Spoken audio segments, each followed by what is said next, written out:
Hi friends, இந்த nail art எப்படி பண்றதுன்னு நான் ஸ்டெப் பை ஸ்டெப்பா இந்த வீடியோல சொல்லியிருக்கேன். சோ ஸ்கிப் பண்ணாம பாருங்க. வாங்க வீடியோக்குள்ள போலாம்.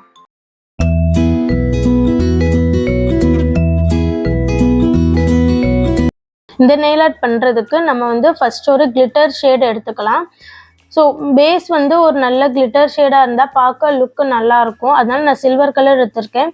உங்களுக்கு என்ன கலர் கிளிட்டர் வேணுமோ நீங்கள் அதை கலர்ஸ் வந்து ஃபுல் அண்ட் ஃபுல் உங்கள் ஆப்ஷன் தான். இது எனக்கு பிடிச்ச கலர் நான் எடுத்திருக்கேன்.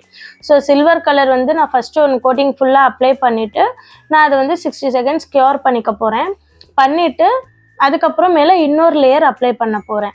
இன்னொரு லேயர் அப்ளை பண்ணிவிட்டு அதை பார்க்க நல்லா திக் லேயராக தெரியும். ஏன்னா இதுதான் நமக்கு பேஸு. நல்லா கலர் வந்து என்ஹான்ஸ் பண்ணி காமிக்கும். ஸோ அதையும் நான் க்யூர் பண்ணிவிட்டு வந்துட்டு அகெயின் நான் அதுக்கு மேலே வந்து ஒரு டார்க் கலர் எடுத்துக்க போகிறேன். நான் இன்றைக்கி பிங்க் எடுத்திருக்கேன். உங்களுக்கு என்ன கலர் வேணுமோ நீங்கள் எடுத்துக்கோங்க. நீங்கள் எடுத்த கலர் நல்லா ஃபுல்லாக வந்து அப்ளை பண்ணிக்கோங்க. நல்லா வந்து கார்னர்ஸ் ஃபுல்லாக அப்ளை ஆகிருக்கணும். அதுதான் மெயின்.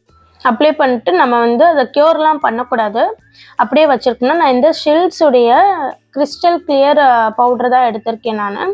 இதனுடைய லிங்க்குமே நான் உங்களுக்கு டிஸ்கிரிப்ஷனில் கொடுக்குறேன், நீங்கள் போய் பாருங்கள்.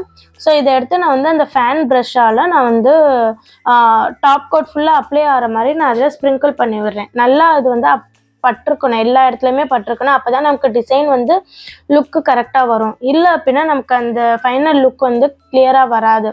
ஸோ இதனுடைய மெயின் ஸ்டெப்பே வந்து இந்த பவுட்ரு கோட்டிங் வந்து கரெக்டாக இருக்கணும். நமக்கு அது மேலே போடுற அந்த சுகர் கோட்டிங் கரெக்டாக இருக்கணும்.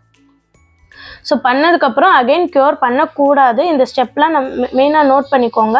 எப்போ நான் க்யூர் பண்ணியிருக்கேன், எப்போ க்யூர் பண்ணலன்னு. அதுக்கப்புறம் இந்த மாதிரி டாட்டிங் டூல் எடுத்திருக்கேன். அதுவுமே நான் அந்த ப்ரஷ்ஷு இதுக்கு முன்னாடி யூஸ் பண்ண இல்லையா, ஃபேன் ப்ரஷ்ஷு, அந்த ரெண்டுத்துக்கும் லிங்க்குமே நான் உங்களுக்கு டிஸ்கிரிப்ஷனில் கொடுக்குறேன். நீங்கள் போய் செக் பண்ணிக்கோங்க, உங்களுக்கு வேணும்னா வாங்கிக்கோங்க. ஸோ நான் இந்த மாதிரி நான் வந்து கர்வாக டிசைன் போட்டுக்க போகிறேன்.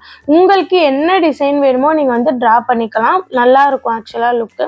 உங்கள் ஃப்ளார் லீஃப் பேட்டர்ன், ஸோ உங்களுக்கு என்ன பேட்டர்ன் உங்களுக்கு பிடிக்குதோ உங்கள் ட்ரெஸ்ஸுக்கு மேட்சிங். இப்போ ஒரு சில ட்ரெஸ்ஸில் வந்து ஃப்ளார் எம்ப்ராய்டரிங் இருக்கும். ஸோ உங்கள் ட்ரெஸ் மேட்சிங்கில் உங்கள் ட்ரெஸ் டிசைனில் நீங்கள் வந்து அதுக்கு தகுந்த மாதிரி நீங்கள் இதில் வந்து ட்ரா பண்ணிக்கலாம்.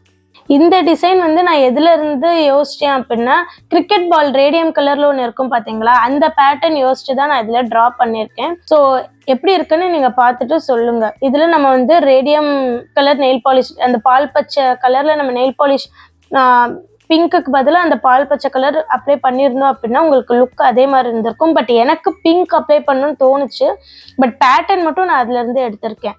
ஸோ எப்படி இருக்குது, அதே மாதிரி இருக்கான்னு எனக்கு கீழே கமெண்ட் செக்ஷனில் சொல்லுங்கள். ட்ரா பண்ணி முடிச்சுட்டு நான் 60 செகண்ட் க்யூர் பண்ணிட்டேன். இந்த மாதிரி நெயில் ஆர்ட் டியூட்டோரியல் நம்ம பேஜில் அடுத்தடுத்து வரப்போகுது. ஸோ என் பேஜை மறக்காமல் சப்ஸ்கிரைப் பண்ணி வச்சுக்கோங்க. உங்கள் ஃப்ரெண்ட்ஸுக்கும் ஷேர் பண்ணி விடுங்க.